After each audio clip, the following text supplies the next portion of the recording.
Thank you so much for the song and for the memory verse and for all the opening songs that you have sang. มีความยินดีกับเพลงที่ได้ฟังเมื่อสักครู่นี้นะครับเพลงทั้งหลายที่เราได้ร้อง I don't think I have to preach more than that because everything has been completed on songs. เราก็ได้ข่าวจากข้อความที่เราได้ยินในบทเพลงที่เราร้องนะครับ I think most of you know the game hide and seek. Most of you have played when you were young. ก็อาจจะรู้จักเล่นอันหนึ่งนะครับกีตาร์ซ่อนแอบนะครับที่เราอาจจะเคยเล่นกันตอนเด็กๆนะครับ Is there anyone who does not know the game hide and seek? ใครไม่รู้จักเรื่องเล่นกีตาร์รักซ่อนบ้างไหมครับ It always reminds me of my childhood memories when I see the phrase, the lines, ready or not, here he comes. ก็คิดถึงในวัยเด็กๆนะครับวัยเด็กอะไรบางอย่างนะครับ I've just prepared a short sermon for today. ก็ได้เตรียมบทเทศนาไม่ยาวนะครับ The line, ready or not, here he comes, or here I come, always lingers in my mind. It still echoes in my mind. ไอ้คำที่บอกว่ามาแล้วอะไรเนี่ยอาจจะยังกังวลยังต้องกังวานอยู่ในสมองนะครับ I can imagine my friends searching for me. Are you ready or not? If you're not, you're in trouble. ก็เพื่อนก็บอกว่าพร้อมหรือยังนะถ้ายังไม่พร้อมก็อาจจะเจอปัญหา And then unquote. แล้วเขาก็นับนะครับ Well, today's chapter is in Mark chapter 30, verse 28 to 37. I'm going to read through all this. เมื่อสักครู่นี้เราได้อ่านหนังสือมาระโกบทที่13ข้อที่28นะครับ It's rather lengthy though, but I'm just going to brief them in short. อยากจะสรุปเป็นข้อความสั้นๆนะครับ So the chapter begins with the disciples asking Jesus about the end times. ข้อพระคัมภีร์นี้เริ่มจากที่อัครสาวกทั้งหลายได้ถามพระเยซูถึงวันสิ้นโลก And the signs of the end แล้ว times. ก็เครื่องหมายของวันสิ้นโลก Everybody knows what are the signs very well. พวกเราคงรู้ดีนะครับเกี่ยวกับเครื่องหมายของวันสิ้นยุคนะครับ And the rest is spent in answering the questions to the disciples. เรื่องวันสิ้นยุคสิ้นโลกนี่ก็ยังอยู่ในสมองของยังอยู่ในความคิดของเราสาวกนะครับ And the closing verses are some few warnings for us for the last days. แล้วก็มีข้อพระคัมภีร์ซึ่งเป็นข้อที่เตือนพวกเราทั้งหลายเมื่อเราอยู่ในยุคสุดท้าย And that should be taken in our hearts. ก็อยู่ในที่เราได้อ่านนะครับ So, skeptic and scoffers may deny the truth that Jesus will be coming back again. Scoffers who mock or those who doesn't believe in this. ครับก็มีคนที่ไม่เชื่อบางทีก็เยาะเย้ยเกี่ยวกับเรื่องการเสด็จกลับมาของพระเยซู So, it is not a child play anymore. It's not a child game anymore. มันไม่ใช่เหมือนกับเป็นการเล่นเกม But it's high time for us to reason out. มันเป็นเวลาที่เราจะต้องเตือนใจและระมัดระวัง So I want to move through the verses and preach the thought, ready or not, here he comes day. และข้าพเจ้าก็อยากจะพูดในข้อพระคัมภีร์เกี่ยวกับวันที่พระองค์จะเสด็จมา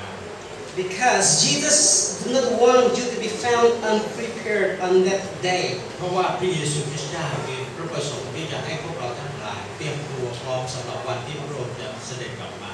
ในวันนั้น Now, can you please turn to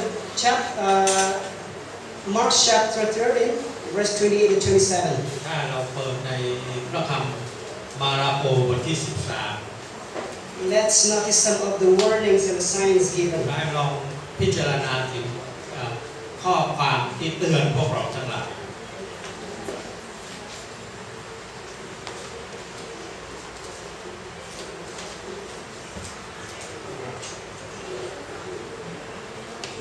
มาระโกบทที่ 13 It says, Now learn the parable of the fig tree. When her branch is yet tender and putteth forth leaves, ye know that summer is near. ในข้อที่ 28 บอกว่าจงเรียนคำเปรียบเรื่องต้นมะเดื่อเมื่อแตกกิ่งแตกใบท่านก็รู้ว่าฤดูร้อนใกล้จะถึงแล้ว Indeed, it is a very clear sign. มันเป็นเครื่องหมายที่ชัดเจนมาก It was springtime when Jesus uttered this word. มันเป็นเวลาฤดูใบไม้ผลินะครับที่พระเยซูกำลังพูดเรื่องนี้ And Jesus and his disciples were sitting by the side of Mount Olives. พระเยซูกับเราสาวกกำลังประทับอยู่ที่ภูเขามะกอกเทศ And Jesus uses the fig tree to illustrate พระเยซูได้ทรงใช้ต้นมะเดื่อนะครับในการที่จะเป็นตัวอย่าง to make his man understand the spiritual เพื่อ birth. ที่จะให้คนของพระองค์เข้าใจถึงเหตุการณ์ที่จะบังเกิดขึ้น Henceforth, when the fig tree puts forth its leaves, ถ้าหากว่าต้นมะเดื่อเทศที่ใบไม้ร่วงหมดนะครับแต่ว่าเริ่มมีใบแตกกิ่งแตกใบขึ้น it is a sign that summer is nearing. เป็นสัญลักษณ์บ่งบอกถึงว่าฤดูร้อนกำลังจะมาแล้ว What do we do when summer is nearing after spring? We prepare ourselves. เราทำอะไรหลังจากฤดูใบไม้ผลิผ่านไปนะครับ And Jesus wants us to know that when you see these signs, the end time is near. พระเยซูต้องการให้สาวกทั้งหลายและพวกเรารู้ว่าถ้าหากเราเห็นเครื่องหมายเราที่เกิดขึ้นเรารู้ว่าเวลาสิ้นยุคกำลังใกล้จะมาแล้ว So what are the signs that Jesus is talking about here? แล้วเครื่องหมายเรานี้เป็นเครื่องหมายอะไรที่พระเยซูกำลังกล่าวนี่ If you turn to Mark chapter 6, verse 21, ถ้าเราเปิดไปในมาระโกบทที่ 6 ข้อที่ 21 it's a long verse, but I'm just going to abbreviate them. นะครับมันเป็นข้อพระคัมภีร์ที่ยาวหน่อยเราจะอยากจะสรุปให้มันสั้น 6:21 to 22, it says, there will be many false messiah, claiming that they are the Messiah, but they are not. ๆแต่ข้อพระคัมภีร์นี้บอกว่ามีหลายคนมาอ้างว่าเขาเป็นพระคริสต์แต่ว่าไม่ใช่ There will be wars and rumors, verse 7 says, ในข้อพระคัมภีร์บอกว่ามันจะมีข่าวเล่าลือและการสงคราม and there will be turmoils among nations of earth. แล้วก็มีความวุ่นวายในแผ่นดินโลกและประชาชาติทั้งหลาย And there will be persecution. มีการกดขี่ข่มเหง And persecution is everywhere now on this earth. ในทุกวันนี้การกดขี่ข่มเหงมีทั่วไปในแผ่นดินโลกนี้ It was just last week that most of the saints were killed in Syria, in Iraq. Most of them were killed because they are worshiping God. แล้วก็ในประเทศซีเรียและประเทศหลายแห่งซึ่งไม่นานมานี้ก็มีการฆ่าฟันกันเนื่องจากว่าพวกเขานมัสการพระเจ้า And so signs are everywhere. แล้วก็นี่เป็นเครื่องหมายที่เห็นอยู่ได้ทั่วไปในโลกนี้ Antichrist will come to power and declare that he's God, and he will demand the people to worship him. และพระคริสต์เทียมเท็จจะบังเกิดขึ้นแล้วก็มีอำนาจก็จะบังคับคนทั้งหลายให้นมัสการตัวพระคริสต์เทียมเท็จ I called up my mom day before yesterday. ข้าพเจ้าได้โทรศัพท์คุยกับคุณแม่เมื่อหลายวันที่ผ่านมานี้ I asked my mom, how are you doing today? ถามว่าคุณแม่เป็นอย่างไรบ้าง I'm very good, but I have to tell you something. แต่ผมบอกว่าดีสบายดีแต่จะบอกอะไรบางอย่าง How is Thailand, by the way? ก็ เดี๋ยวนี้ประเทศไทยเป็นอย่างไรบ้าง It's very peaceful here. Everything is lively. ก็ทุกอย่างก็สงบดีปกติดี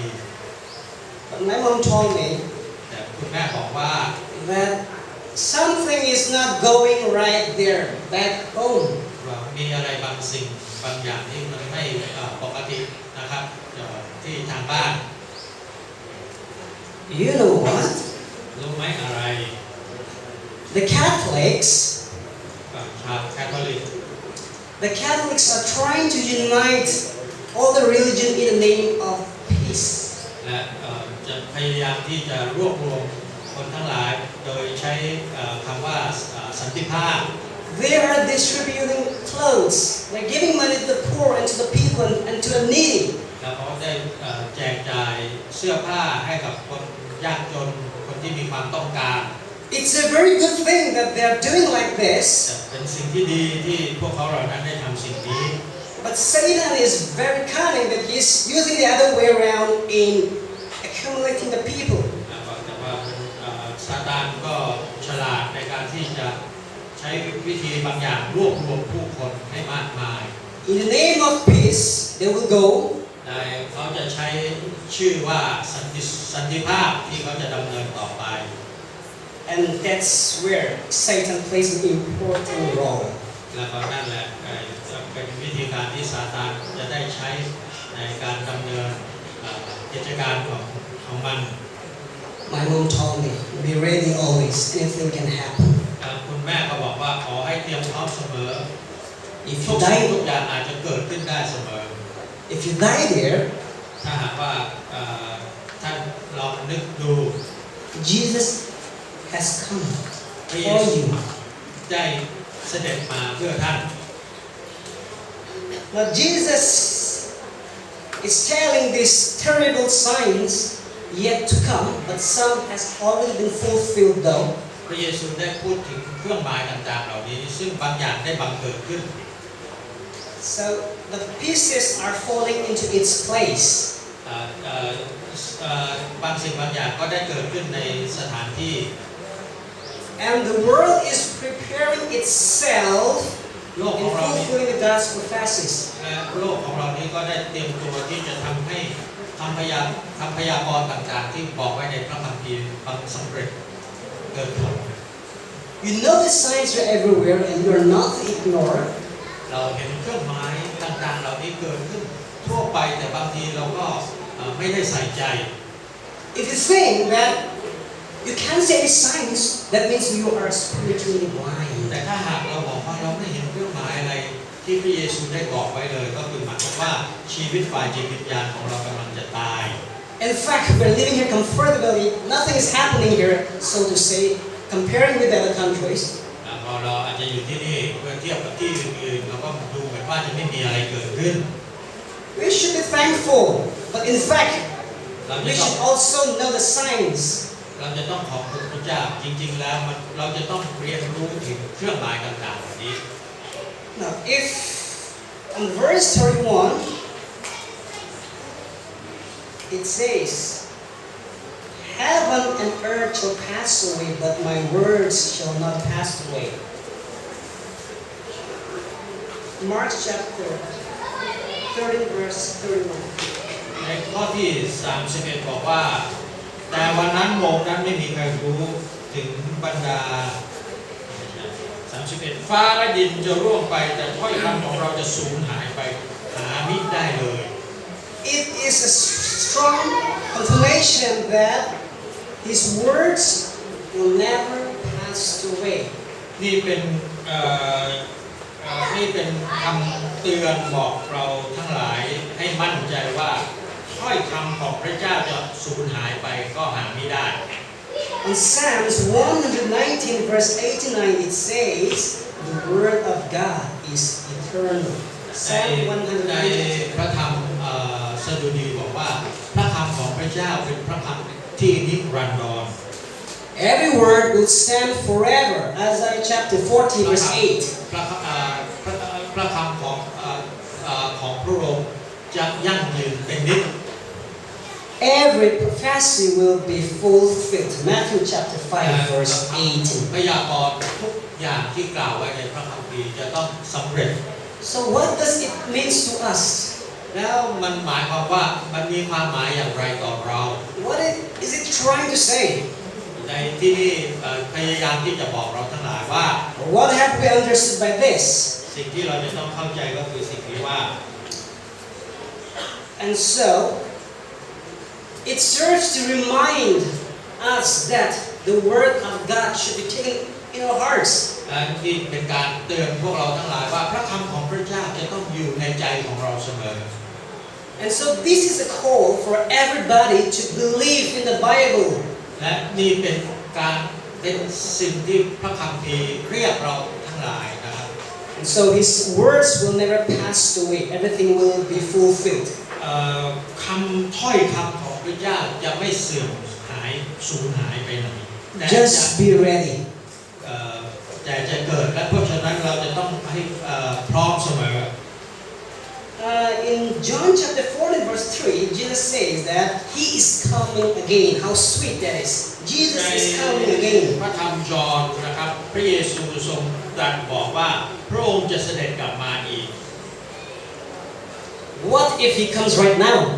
แต่พระองค์จะเสด็จกลับมาเดี๋ยวนี้แหละ Will it be sweet for you and me? ท่านจะรู้สึกมีความชื่นชมยินดีไหม And so that is the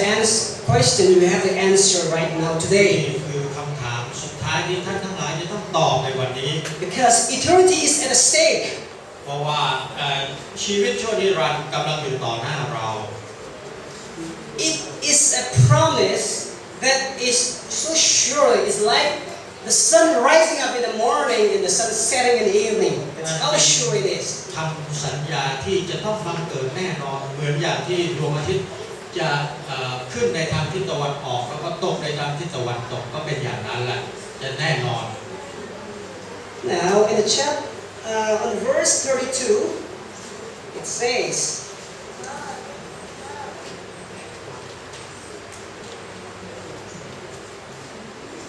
"But of that day and that hour knoweth no man, no, not the angels which are in heaven, neither the Son, but the Father alone."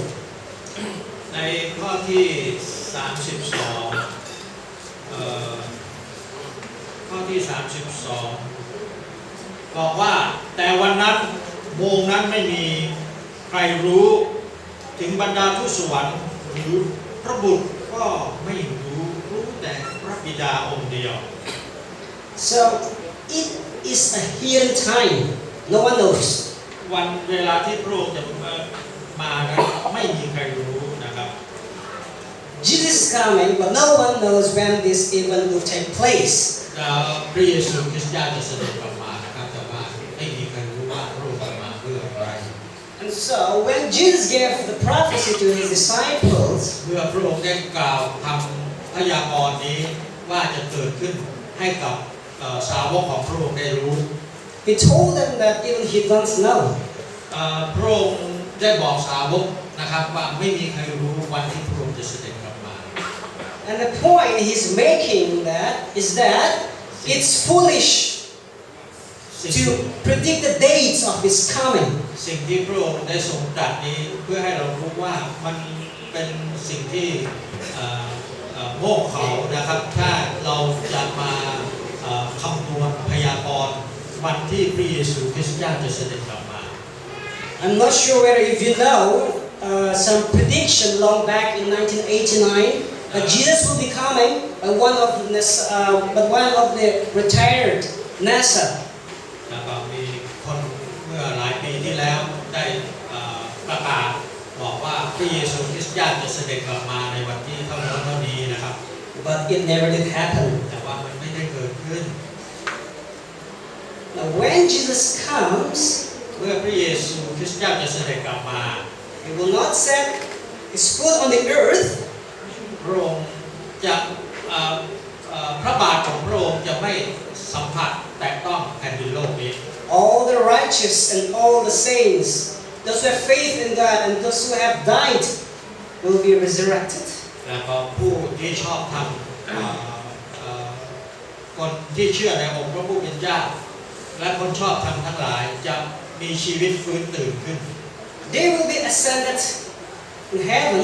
พวกเขาเหล่านี้ทุกคนจะถูกรับลอยขึ้นไปยังท้องฟ้า I wonder ข้าพเจ้าบอก what will be อะไรจะเกิดขึ้น or how will be that day. แล้ววันนั้นจะเป็นอย่างไร And the minute they will be on this earth, พระองค์มาเสด็จกลับมาในโลกนี้ and the next minute they will be with Jesus in heaven. และเราจะอยู่กับพระองค์ในแผ่นดินสวรรค์ Don't you want to join ท่านทั้งหลายอยากจะ Jesus? ไปอยู่กับพระเยซูร่วม He's calling you before it's too late. และพระองค์ได้ทรงตรัสเรียกเรา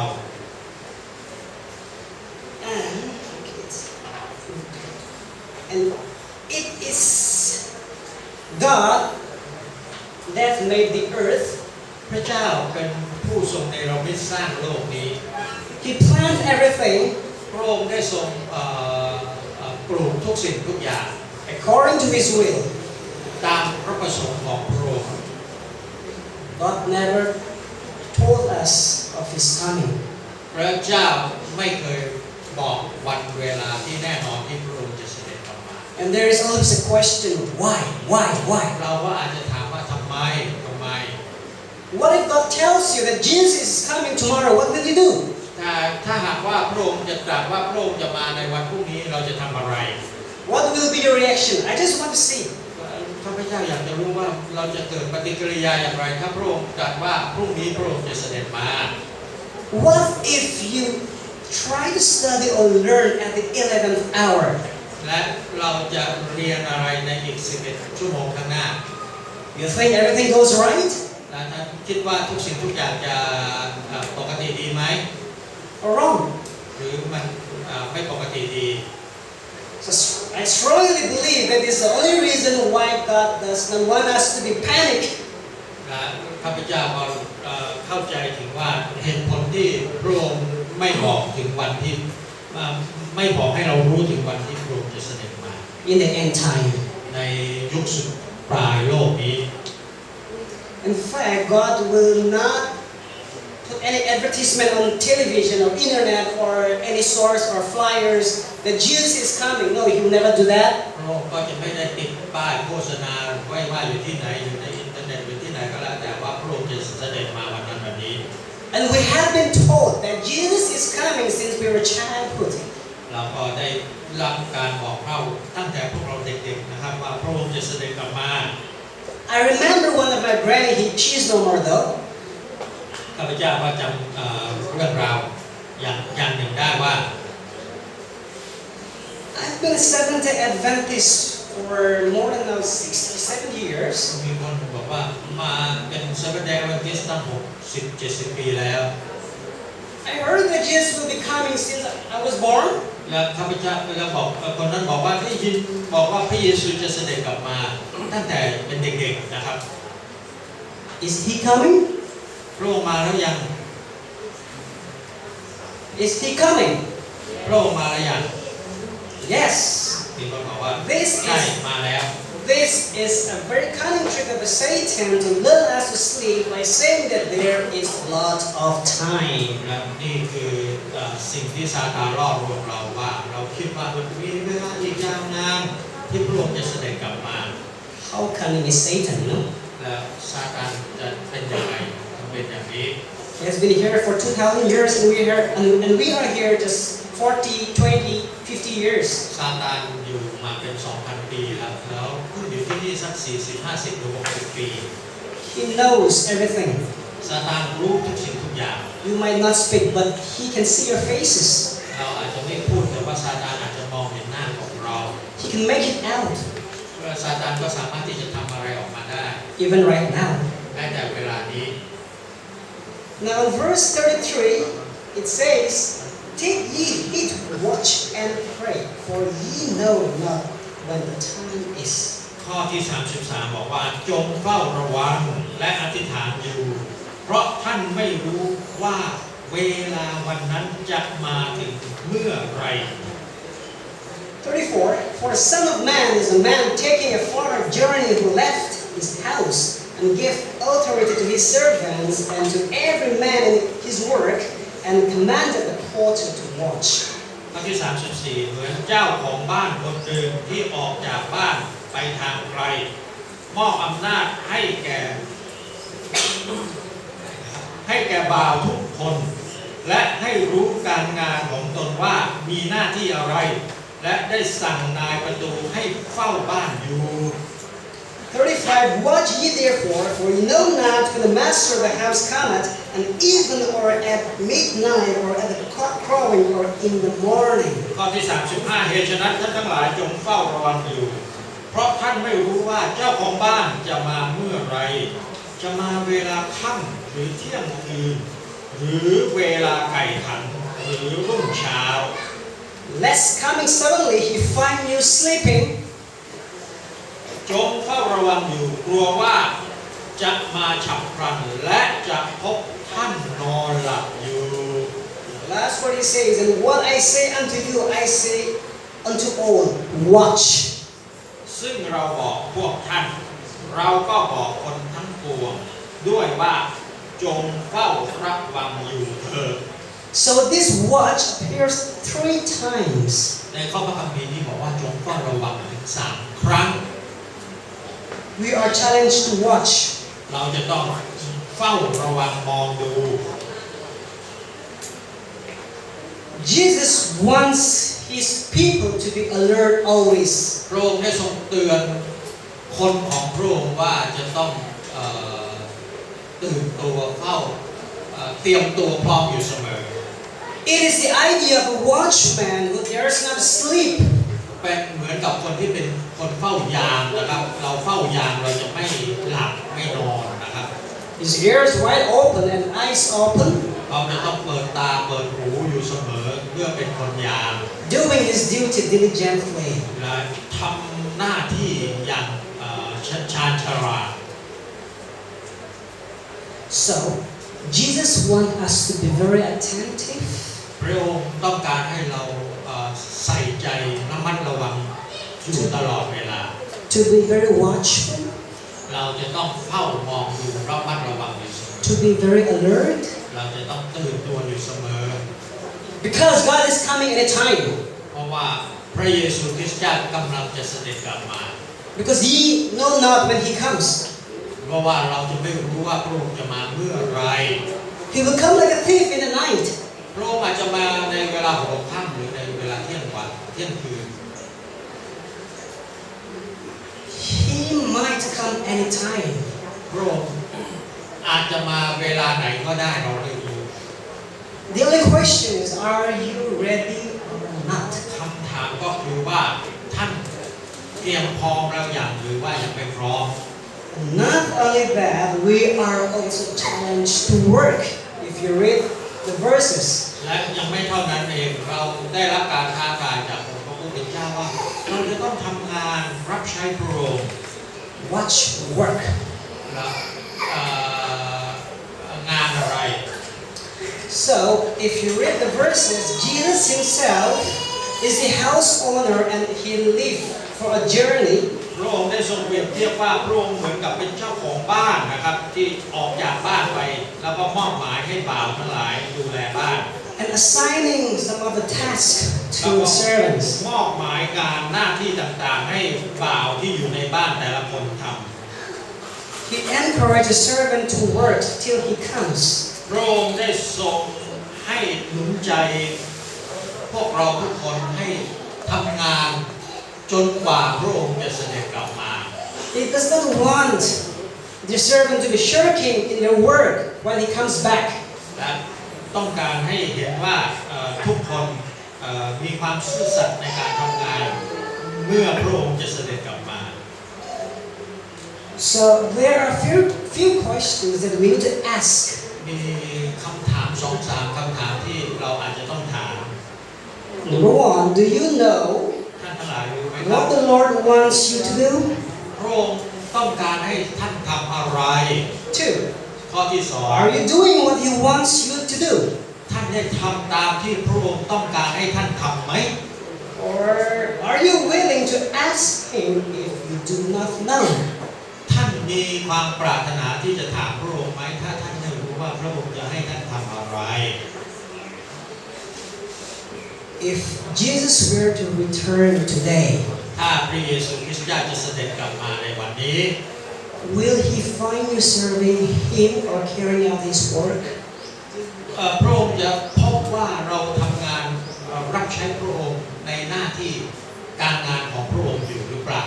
Or will he find you shaking hands with the world? หรือว่าพระองค์พบว่าท่านกำลังจับมือเช็คแฮนด์กับโลกนี้ Or will he find you inactive in the church? และพระองค์จะพบว่าเรายังเป็นคนที่ทำงานรับใช้ที่ซื่อสัตย์ในคริสตจักรของพระองค์หรือเปล่า Will he find you doing his will or your will? และพระองค์พบว่าเราทำตามพระประสงค์ของพระองค์หรือเปล่าหรือว่าไม่ได้ทำตามพระประสงค์ของพระองค์ So it is a big question in your mind เพราะฉะนั้นนี่เป็นคำถามที่ใหญ่โตในจิตใจของท่าน as to what work we will be doing when he comes. ท่านทำหน้าที่อะไรในขณะที่พระเยซูคริสต์เจ้าเสด็จกลับมา Jesus is coming whether we are ready or not. พระเยซูจะเสด็จกลับมาในขณะที่เราพร้อมหรือยัง It's not your wish, ไม่ใช่ความปรารถนาของท่าน it's his wish. เป็นความปรารถนาของพระเจ้า Whether you're ready or not. ไม่ว่าเราจะพร้อมหรือไม่ก็ตาม The time will come เวลานั้นจะมาถึง and human history will end. และยุคสุดท้ายของโลกนี้ก็จะถึงที่สิ้นสุด And the people was left in the tribulation คนทั้งหลายที่อยู่ในความยุ่งยากลำบาก will face their own destiny. และแต่ละคนก็จะพบกับจุดหมายปลายทางของแต่ละคน And I want to see you all up there in heaven. ข้าพเจ้าก็ปรารถนาที่จะเห็นพวกเราทุกๆคนในแผ่นดินของพระองค์ Be ready. ให้เราเตรียมพร้อมเสมอ The master is at the door knocking. เจ้านายกำลังอยู่ที่ประตูกำลังเคาะอยู่ Thank you so much.